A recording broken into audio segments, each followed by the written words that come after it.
y empujones entre miles de usuarios en una de las principales terminales de transporte público en la Ciudad de México. Entre los miles de millones de dólares que llegan al país desde Estados Unidos, se esconde dinero de grupos criminales que lavan dólares con las remesas. Crece la tensión ante el inminente fin de la medida sanitaria que durante la pandemia permitió la expulsión automática de miles de migrantes hacia México. ¿Y cómo viven el 10 de mayo las mujeres encargadas de la seguridad de los mexicanos? Visitamos a madres de familia que sirven en la Guardia Nacional para averiguar. Comenzamos.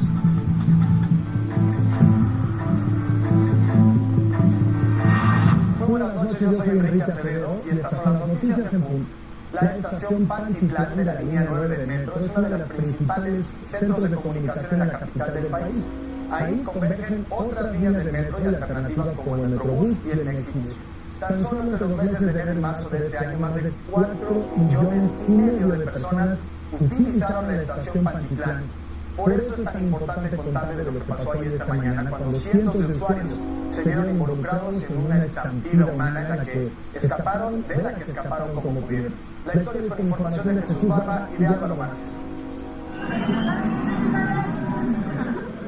Para evitar ser aplastados por el tumulto registrado minutos antes de las 7 de la mañana, varios usuarios decidieron salir escalando o saltando por las paredes de la estación Pantitlán de la línea 9 del metro. Debido a la excesiva afluencia de usuarios, hubo daños en las instalaciones e incluso rompieron las rejas. No sé qué haya pasado, ¿eh? Los pasajeros denunciaron que hubo golpes y violencia, tanto en el área reservada para mujeres como en la general, para poder abordar en plena hora pico. Se contó mucho de gente, como se cerraron la puerta, suspendieron el flujo de sí, ¿cuánto tiempo dejaron de pasar? Como unos 30 minutos, no, 15 aglomeró la gente, pero hoy fue así como en exceso. El sistema de transporte colectivo atribuyó lo ocurrido a una alta afluencia. Vinieron trenes vacíos, estaciones con mayor demanda y afuera se daba el servicio de apoyo de la red de movilidad integrada, pero fue rebasado en capacidad. A las 9 de la mañana con 16 minutos, el metro indicó que la línea 9 daba servicio en todas sus estaciones, pero que continuaban las dosificaciones en el ingreso de la estación. Se estima que a diario en esta terminal transitan más de 220,000 personas. El pasado 27 de marzo, el sindicato del metro pidió que se considere la posibilidad de suspender el servicio en esta estación terminal debido, dijeron, a problemas estructurales y ante el riesgo de un posible descarrilamiento. El gobierno de la Ciudad de México descartó que existan riesgos y anunció que pedirán una nueva revisión del tramo que se está apuntalando ante un desnivel detectado en esa zona. De milagro el tema no terminó en tragedia. Vamos a cambiar de tema, hablemos de las remesas. El dinero que llega desde Estados Unidos a México y que se ha convertido en la principal fuente de ingresos de divisas al país. Apenas la semana pasada el Banco Central, el Banco de México, informó que durante marzo el país recibió 5,194 millones de dólares por este concepto. Esto es casi 11% más que lo que se captó durante el mes de marzo, pero del año anterior. Una parte importantísima de este dinero viene de millones de migrantes, de paisanos que envían recursos a sus familias. Pero también se ha detectado que grupos criminales utilizan las remesas para lavar dinero. Es un trabajo de Víctor Valles Mata y de Adrián Tinoco.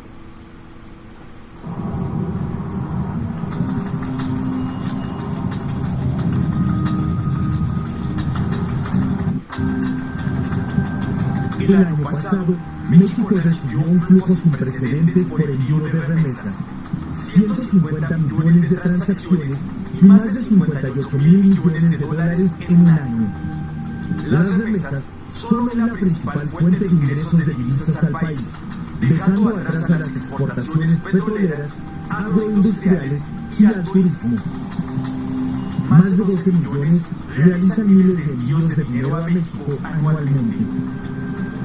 La inmensa mayoría son migrantes trabajadores que apoyan económicamente a sus familias, pero también en esas cifras se esconde el lavado de dinero que lleva a cabo el cártel de Sinaloa, considerado por la DEA como el principal traficante de drogas a su territorio.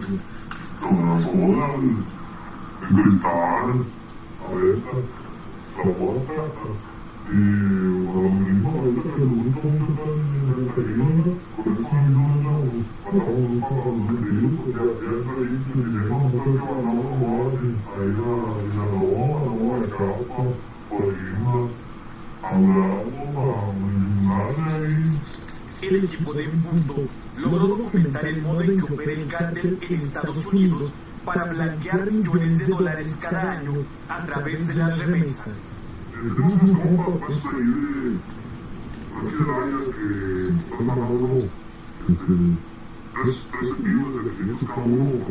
¿Cuánta gente le ayuda en un día en día? California es el estado del que más remesas se envían a México.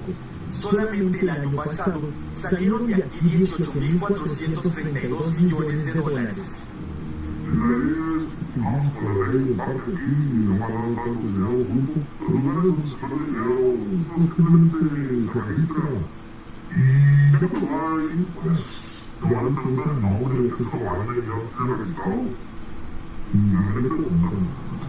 Minnesota se colocó como el tercer estado que más remesas envía a México, solo por debajo de California y Texas.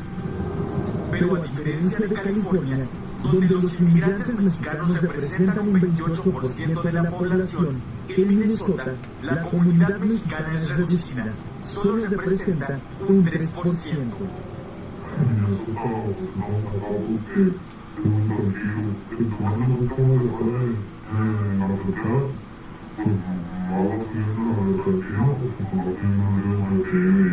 El modo de operar es haciendo miles de envíos hormiga a través de diversas plataformas. Según este operador financiero del cártel en Minnesota, hacen hasta 250 transacciones por semana, mientras que los paisanos que hacen los envíos ganan por cada operación de 40 a 100 dólares.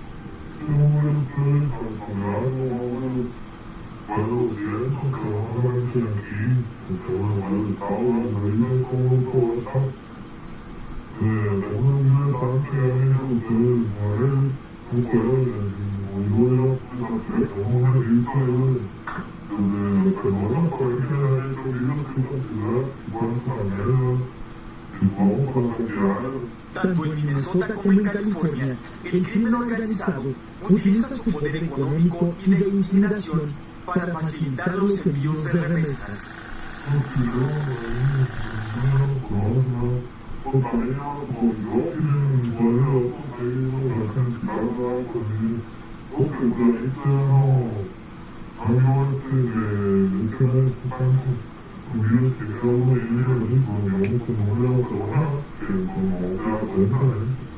Aunque se estima que apenas 8% del total de remesas recibidas el año pasado puede estar relacionado con lavado de dinero, esa cifra representa 4.400 millones de dólares y explica seguramente que en más de 200 municipios mexicanos, el 100% de los hogares están recibiendo más de una transferencia por hogar cada mes. En un reporte sobre la evaluación de amenazas publicado en febrero pasado, el gobierno estadounidense advierte que el crimen organizado utiliza la red financiera transnacional y los canales de envío y recepción de remesas legítimos para blanquear miles de millones de dólares.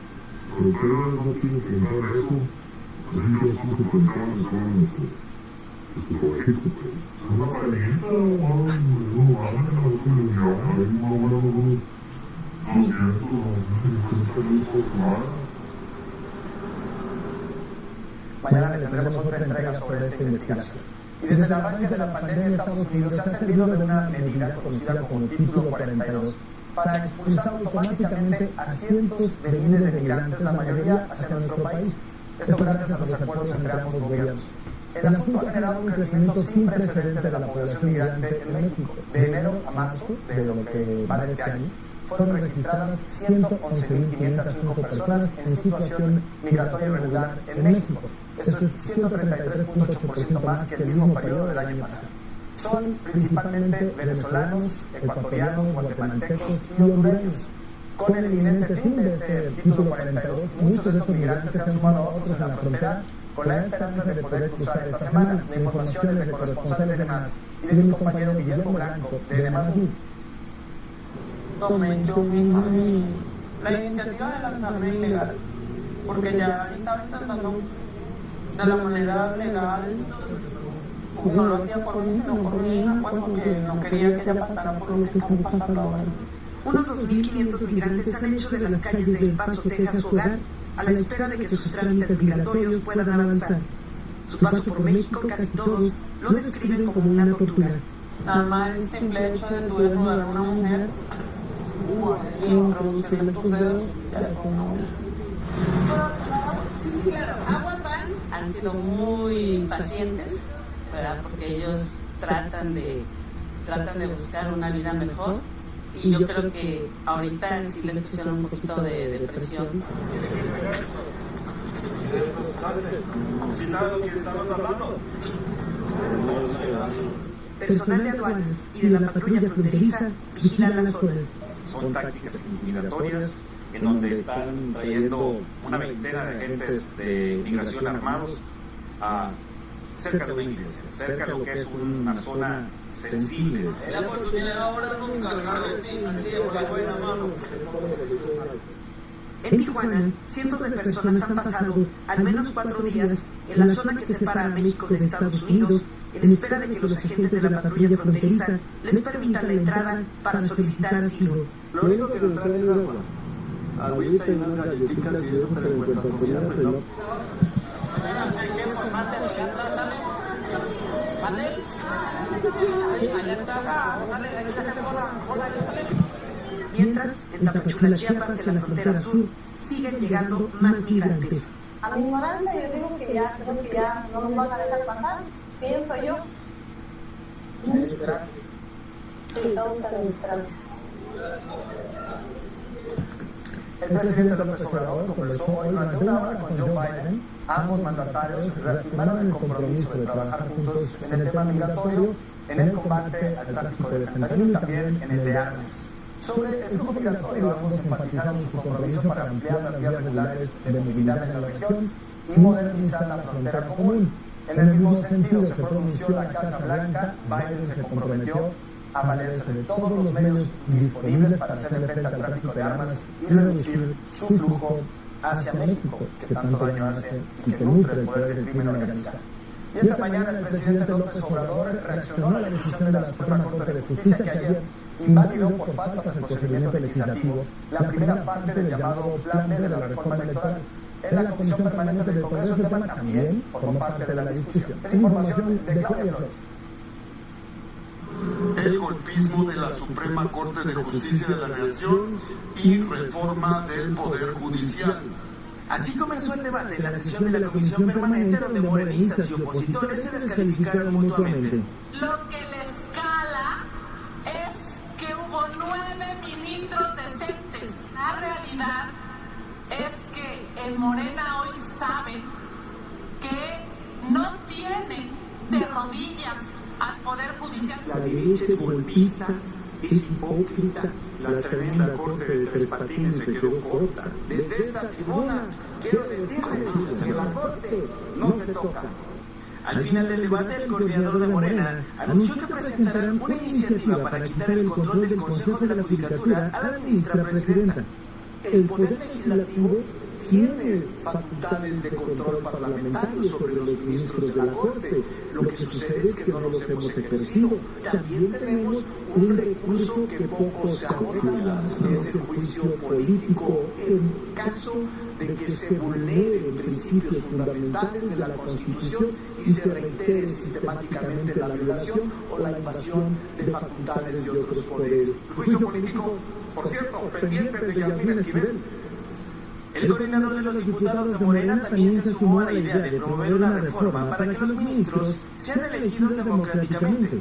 Y la dirigencia nacional de Morena anunció que impulsará esta agenda cuando acaben las elecciones de este año.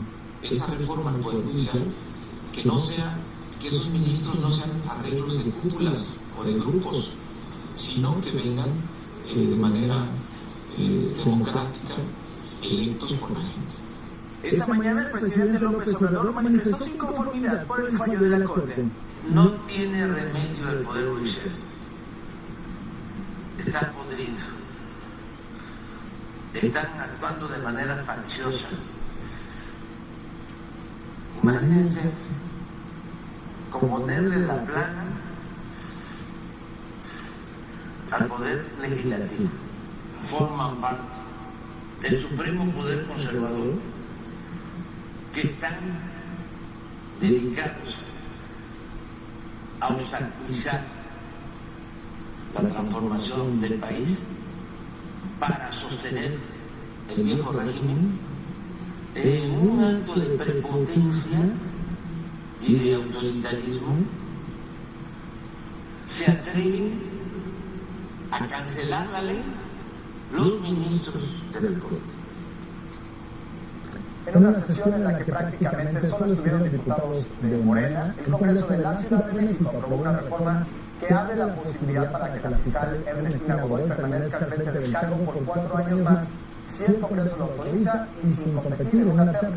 La reforma se aprobó con 34 votos a favor, 1 en contra del PRD. Horas antes, un grupo de personas bloqueó, como lo puede ver en las imágenes, el acceso al Congreso para impedir que se votara el dictamen. Hubo empujones y hasta golpes entre manifestantes, policías y diputados panistas que se quejaron que los oficiales les impidieron el paso al recinto legislativo.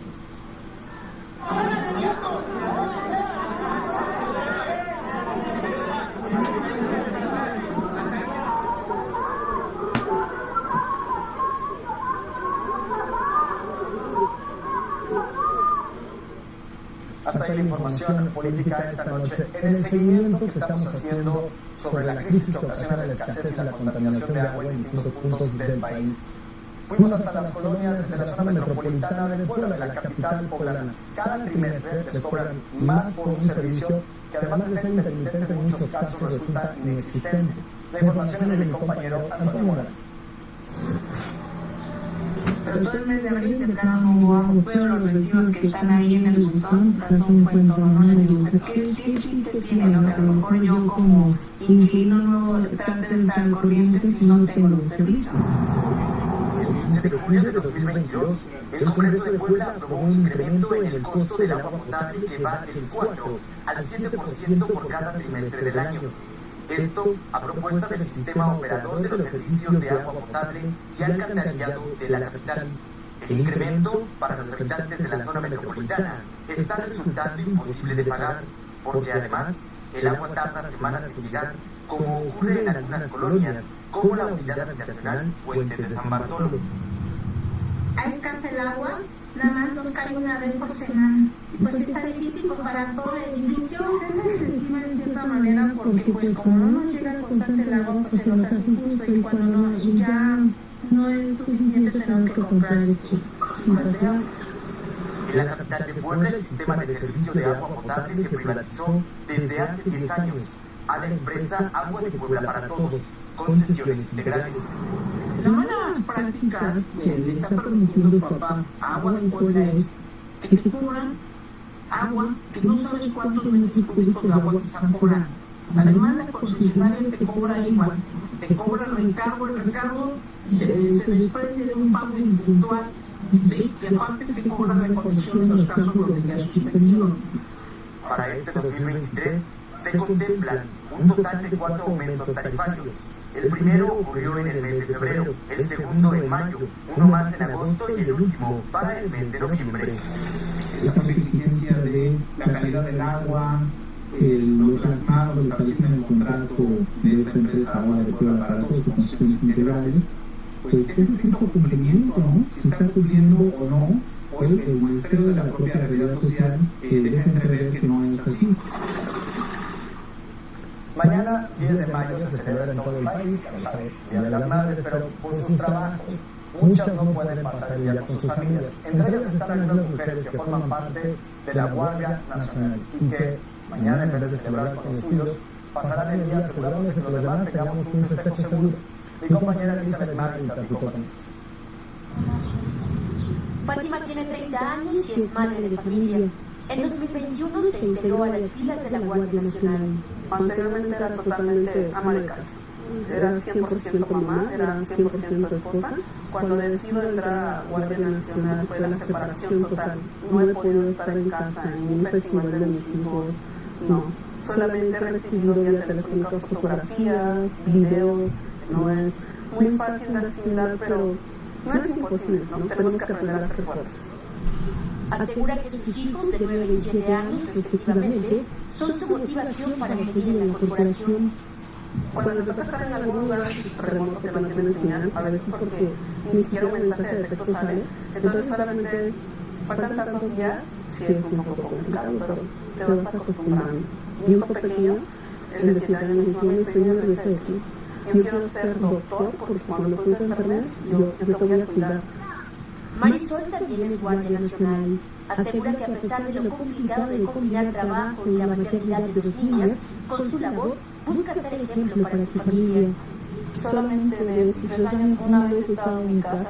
La verdad sí te da tristeza, te agüitas, pero todo tiene un propósito y es seguirle echando ganas.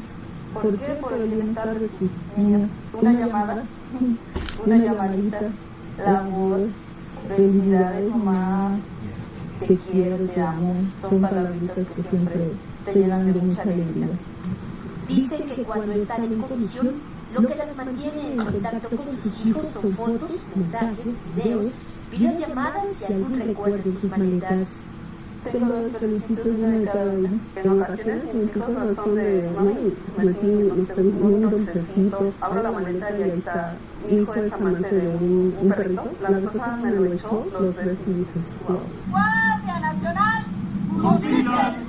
De los 128.000 elementos que conforman la Guardia Nacional, 19.500 son mujeres y de ellas 8.500 madres de familia. Algunas veces me dicen, mamá, no vayas, ya quédate con nosotros. El deber de servir a mi país como Guardia Nacional, pues también es importante. Hay veces en que dejo de verlos de 1, 2 meses, 3 meses, por el videollamada, siempre al pendiente. A la fecha, creo que me he perdido de todos los 10 de mayo. Yo le digo que pues en algún momento voy a poder estar con ellos, se lo voy a compensar. Claro, nuestro reconocimiento y felicitaciones a esas 8.500 madres de la Guardia Nacional. Falleció el exportero de la selección mexicana, Jesús Antonio Carvajal Rodríguez La Tota, o el 5 Copas. Desde los 18 años fue portero de la selección nacional en los Juegos Olímpicos de Londres 1948, en los Mundiales de 1950 en Brasil, Suiza 54, Suecia 58, Chile 62 y también en Inglaterra 66. Estableció un récord que fue igualado hasta 1998 por Lothar Matthäus, el seleccionado alemán. En México fue 2 veces campeón con el equipo León, ciudad en la que falleció esta tarde. En un partido contra el Nacional detuvo 4 penales. La Tota Carvajal fue uno de los entrenadores más queridos de su época, y ya retirado abrió escuelas, albergues para enseñarle fútbol a niños. Nació el 7 de junio de 1929 en la Ciudad de México. Antonio La Tota Carvajal tenía 93 años. Descanse en paz. Vamos a hacer una pausa al volver. En 4 días mueren 2 mujeres más por meningitis en Durango. Son ya 39 las víctimas.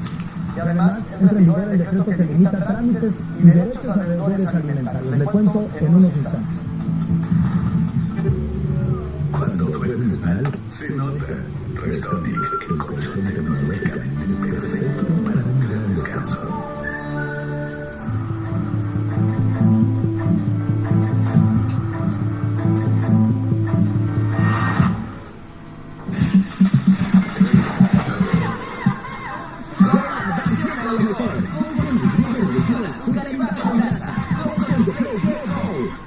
En Mercado Libre encuentras todo lo que necesitas. Hola, ¿este es el comercial de Mercado Pago? ¿Mercado Pago? Sí, la cuenta digital donde tienes todas tus finanzas en un solo lugar. Ah, es que Mercado Pago. Mercado Libre es todo lo mismo. ¿Date cuenta? Claro, ya me di cuenta. Mercado Pago, la app financiera de Mercado Libre. La Premia es delicioso, nutritivo, irresistible. Lala prepara el gran sabor de Lala Premia. Ahora, reconocido por el consumidor como sabor del año 2023. Lala Premia, hazle caso al sabor.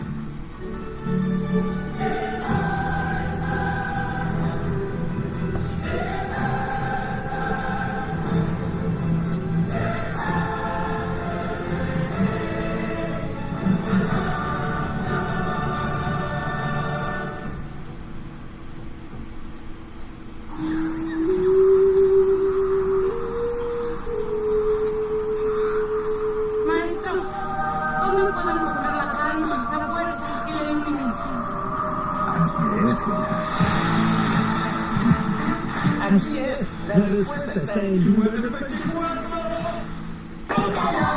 Hidrátate con Vitaloe, con sal de verdad. Después de 23 falleció Aniri Macías, de 37 años, a causa de meningitis. Es la víctima número 39 por la epidemia que se desató en el estado de Durango. El sábado pasado murió Karen Azucena, de 21 años. Las dos mujeres se infectaron durante la atención del parto en los hospitales privados Santé y del Parque, los cuales permanecen clausurados. Hasta ahora han sido vinculadas a proceso 10 personas por estos hechos. La delegación de la Fiscalía General de la República en Sonora investiga a una línea de autobuses presuntamente relacionada con el tráfico de personas. La investigación la vincula al secuestro y extorsión de migrantes entre Sonorita y San Luis Río Colorado. Esto ocurre después del rescate de 10 colombianos el viernes pasado y 103 inmigrantes de diversas nacionalidades el sábado privados de la libertad en San Luis Río Colorado. Representantes legales del restaurante La Polar y familiares de Antonio Monroy, quien murió tras ser golpeado en el local de la colonia San Rafael el pasado 8 de enero, firmaron un acuerdo conciliatorio que establece que la familia de la víctima no emprenderá ninguna acción legal contra el establecimiento, no obstante continuará el proceso penal contra 2 detenidos.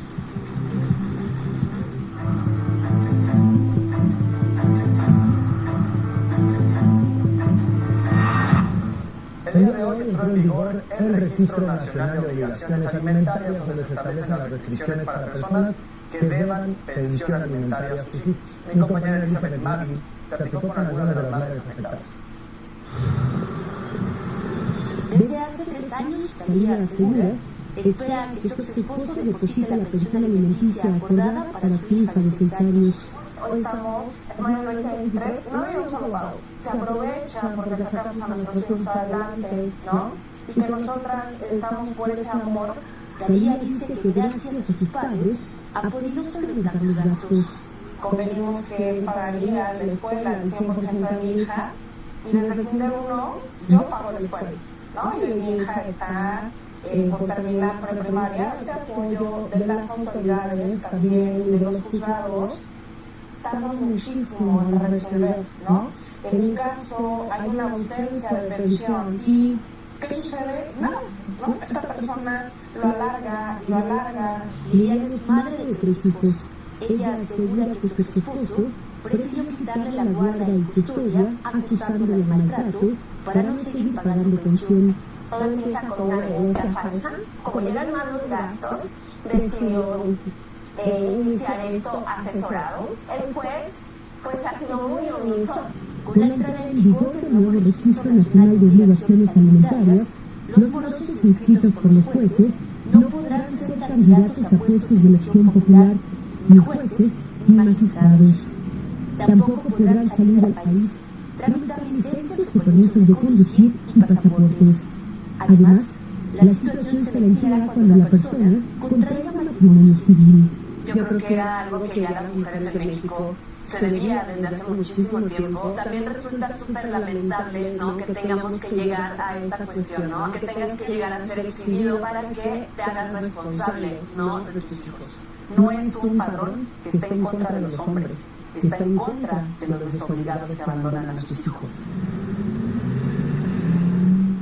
Hacemos una pausa. Regresando, Donald Trump declarado culpable de abuso sexual y difamación. Y también le voy a presentar al ganador del concurso canino más importante en el mundo. Ya vuelvo. El expresidente Donald Trump fue declarado culpable de abuso sexual y difamación contra la escritora Jan Carroll.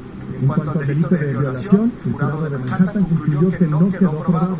El exmandatario tendrá que pagar una indemnización de $5 millones por este caso. Trump calificó como una vergüenza el veredicto y dijo que no conoce a esta mujer.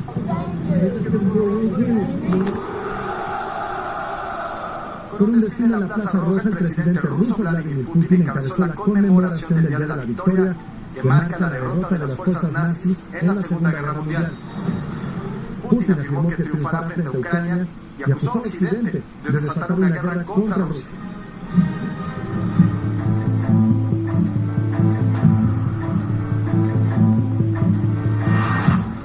Para despedirnos, se realizó la edición 147 de la exposición canina de Westminster Kennel Club, esto en Nueva York, en los Estados Unidos.